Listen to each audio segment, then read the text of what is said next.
আসসালামু আলাইকুম ওরহমতুল্লাহি ওবরাকাতুহু আলহামদুলিল্লাহি রবিল আলমিন আসসালাতু ওয়াসসালামু আলা সাইয়্যিদিল আম্বিয়া ওয়াল মুরসালিন ওয়া আলা আলিহি ওয়া সাহবিহি আজমাইন। বিষয়টা হচ্ছে হাসরের দিন নবীগণের অবস্থা কেমন হবে।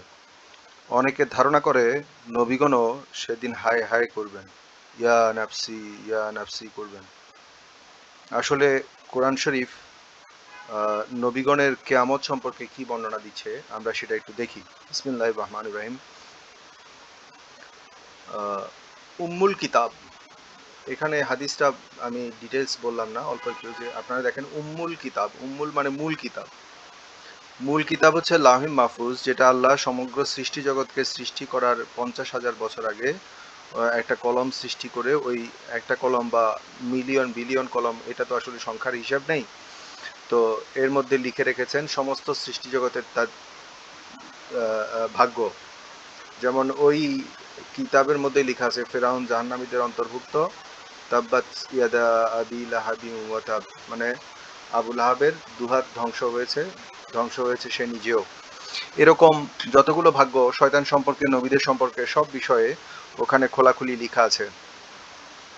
এই যে আল্লাহ সর্বপ্রথম কলম সৃষ্টি করেছেন, এই দেখতে পাচ্ছেন, তারপরে এখানেও দেখতে পাচ্ছেন একই কথা। তাহলে উম্মুল কিতাবের মধ্যে আহ, নবুয়ত সম্পর্কে নিশ্চয়ই কিছু লেখা থাকার কথা।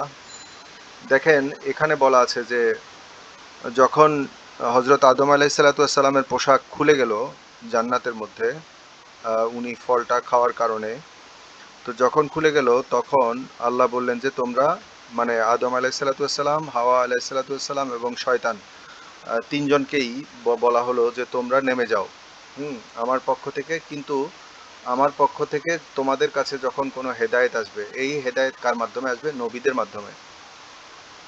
যারা তার অনুসরণ করবে, মানে যারা এই নবীদের অনুসরণ করবে, তাদের কোনো ভয় নেই, তারা দুঃখিত হবে না। তাহলে বুঝতে পারছেন যে এখানে আল্লাহর দল বা আল্লাহর বাহিনী বলতে বোঝাচ্ছে যুগ যুগ ধরে যে নবীগণ প্রেরিত হয়েছে, ওই নবীগণের সত্যিকার অনুসারীগণের কথা এখানে উল্লেখ আছে। তাইলে আমরা এখন পড়ছি যে হাসরের ময়দানে নবীদের কি হবে। আল্লাহ বলছেন নবীর অনুসারীদের জন্য কোনো ভয় নেই, তারা দুঃখিত হবে না।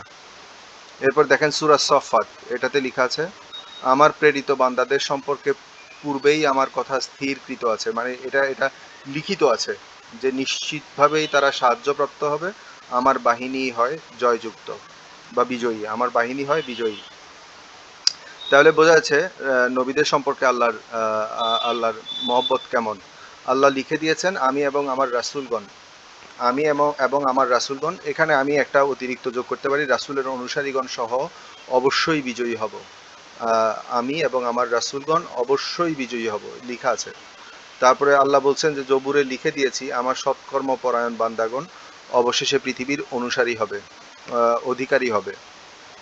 এরপরে আছে নুন কলমের শপথ। নুন কলমের শপথ মানে যে কলমগুলো আহ, খসখস করে লিখতে থাকে, যে কলমগুলো আল্লাহর সারাক্ষণ যে দুনিয়ার মধ্যে যে ওহিগুলো আসে, ফেরেস্তার কাছে কমান্ড আসে, আরও অন্যান্য যে আল্লাহ যেভাবে সৃষ্টি জগৎ পরিচালনা করে, ওগুলো কলম সারাক্ষণ লিখতে থাকে। ওই কলমগুলো শপথ করে আল্লাহ বলছেন যে আপনার জন্য রয়েছে অশেষ পুরস্কার, নিশ্চয়ই আপনি মহান চরিত্রের অধিকারী। খুলুকিন আজিম মানে শুধুমাত্র যে বাহ্যিক চরিত্র, মানে উনি দেখতে সুন্দর, ওনার হাঁটা সুন্দর, ওনার কথা সুন্দর, ওনার চেহারা সুন্দর, ওনার শরীর সুবাসিত, উনি মানুষকে খুব ভালোবাসতেন, জিনিসটা এরকম না।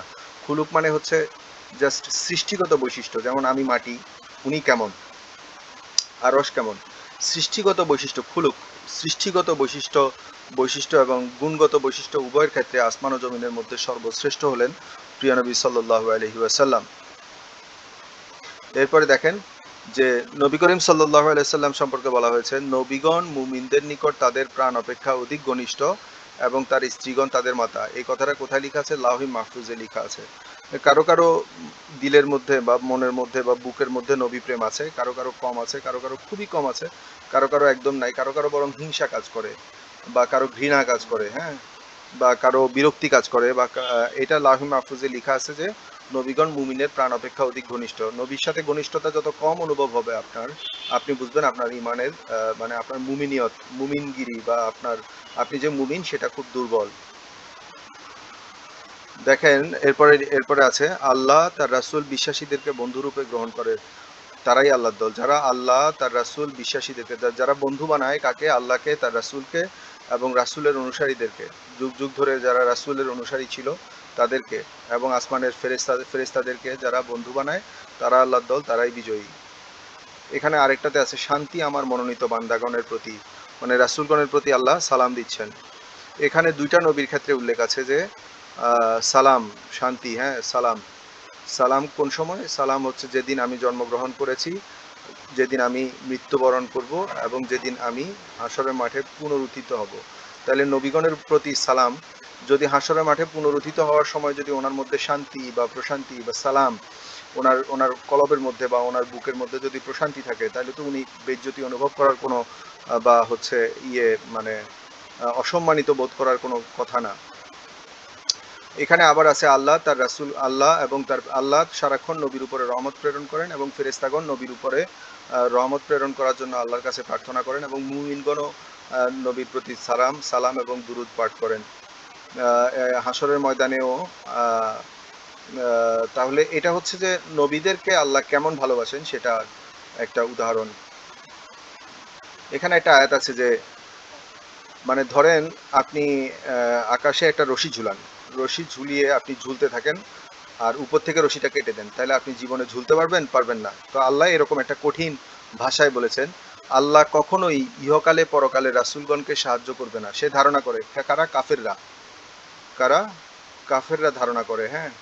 কাফেররা কি ধারণা করে? যে আল্লাহ কখনোই ইহকালে পরকালে রাসূলকে সাহায্য করবেন না। তো আল্লাহ বলতেছেন যে তাইলে একটা কাজ করো, তুমি আকাশে একটা রশি ঝুলিয়ে নাও, ঝুলিয়ে এরপরে উপর থেকে কেটে দাও, দেখো তোমার এই কৌশল তোমার আক্রোশ দূর করে কিনা।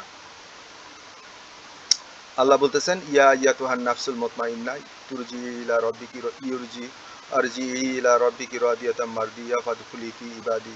তো প্রশান্ত মন, এই যে নাফসুল মুতমাইন্না, নাফসুল মুতমাইন্না কারা? নাফসুল মুতমাইন্না তো আমরা দাবি করি যে আমরা দাবি করি যে আল্লাহর অলিগণ নাফসে মুতমাইন্না। আল্লাহর অলিগণের মধ্যে সর্বশ্রেষ্ঠ কারা? আল্লাহ যাদেরকে ভালোবাসে সর্বশ্রেষ্ঠ, সর্বশ্রেষ্ঠ স্তর হচ্ছে নবীগণের।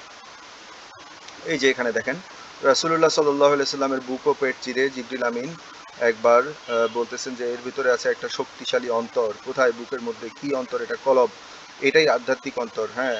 এর মধ্যে রয়েছে শক্তিশালী দুটো কান, যেটা ফেরেশতাদের আওয়াজ, গায়েবী আওয়াজ শুনতে পায়। এর মধ্যে রয়েছে শক্তিশালী দুটো চোখ, যা দিয়ে আসমান জমিন সব কিছু দূর দূরান্ত দেখা যায়, দূর দূরান্ত দেখা যায়। এবং রয়েছে নাফসুল মুতমাইন্না। কি রয়েছে?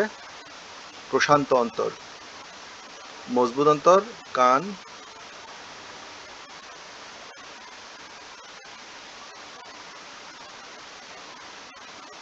এই যে আপনার হৃদয় প্রশান্ত। কি আছে? হৃদয় প্রশান্ত, প্রশান্ত একটা হৃদয়, নাফসুল মুতমাইন্না। নিশ্চয়ই যারা বলে আমাদের রব, ইন্নাল্লাযিনা ক্বালু রাব্বুনাল্লাহু সুম্মা ইসতাকামু, তাহলে যারা বলে আল্লাহ আল্লাহ আমাদের রব, তার উপরে দৃঢ় থাকে, তাদের জন্য বলা হয়েছে তাদের ভয় নাই, তারা চিন্তিত হবে না। এই আয়াতটা দুই রকম ভাবে আসছে, একটা আহকাফ, একটা ফুসিলাত। ফুসিলাত তাহলে হচ্ছে যেদিন যেদিন যেদিন তিনি তোমাদেরকে আহ্বান করবেন, তোমরা তোমরা তার প্রশংসা করতে করতে চলে আসবে। তাহলে আল্লাহ মুমিন বান্দাদেরকে কি বলতেছেন? যে যেদিন আল্লাহ আহ্বান করবে তখন আল্লাহর প্রশংসা করতে করতে সবাই আল্লাহর কাছে চলে আসবে। তাহলে তাদের ভয়টা কোথায়? নিশ্চয়ই যারা বলে আমাদের রব আল্লাহ, তত ফেরেস্তা, তাদের উপরে ফেরেস্তা নাজিল হয়, ফেরেস্তারা বলতে থাকে যে তোমরা ভয় পেও না, চিন্তা করিও না। আলা ইন্না আউলিয়া আল্লাহি লা খাউফুন আলাইহিম ওয়া লা হুম ইয়াহজানুন। দেখেন, আল্লাহর সর্বশ্রেষ্ঠ অলি হচ্ছে নবীগণ, তাইলে তাদের কোনো ভয় নেই, তারা ফেরেশানও হবে না। তারপরে হে আমার বান্দাগণ আজ তোমাদের কোনো ভয় নেই, তোমরা চিন্তিত হবে না। আজ কোন আজ? কাল কিয়ামতের ময়দান। এখন রাসূলগণের বিরুদ্ধে অভিযোগ করলে তো অনেক অভিযোগ করা যায়। আল্লাহ বলতেছেন সুবহানা রাব্বিকা রাব্বিল ইজ্জাতি আম্মা ইয়াসিফুন। রাসূলগণের বিরুদ্ধে অভিযোগগুলো হচ্ছে, একটা হচ্ছে তুমি আমাদের মতো অত্যন্ত দোষে গুণে মিশ্রিত, আমাদের বৈশিষ্ট্যে মানে আমাদের মতো একদম সাধারণ মানুষ, তুমি জাদুকর, তুমি মিথ্যাবাদী, তুমি জাদুগ্রস্ত, তুমি কবি, তুমি পাগল, তোমাকে আল্লাহ সাহায্য করবে না, আল্লাহর সাথে তোমার কানেকশন নাই, তোমার কাছে যে জিবরিল আসে সে হচ্ছে একটা শয়তান, সে তোমাকে শিক্ষা দেয়। এই কথাগুলো, নবীদের বিরুদ্ধে অনেকগুলো অভিযোগ কাফেরদের আছে। তুমি কিছুই জানো না, তো তোমার কাছে গায়েবের এলেম কিছুই নাই, এই কথাগুলো। এই তারপরে হচ্ছে শয়তান সম্পর্কে লিখে দেওয়া হয়েছে, শয়তান সম্পর্কে লিখে দেওয়া হয়েছে যে কেউ তার সাথী হবে সে তাকে বিভ্রান্ত করবে এবং দোজখের দিকে পরিচালিত করবে। তাহলে শয়তান সম্পর্কেও লিখা আছে, নবী এবং আল্লাহর ওলিদের সম্পর্কেও লিখা আছে। সদাকাল্লাহু মাওলানা আল আজিম। আসসালামু আলাইকুম।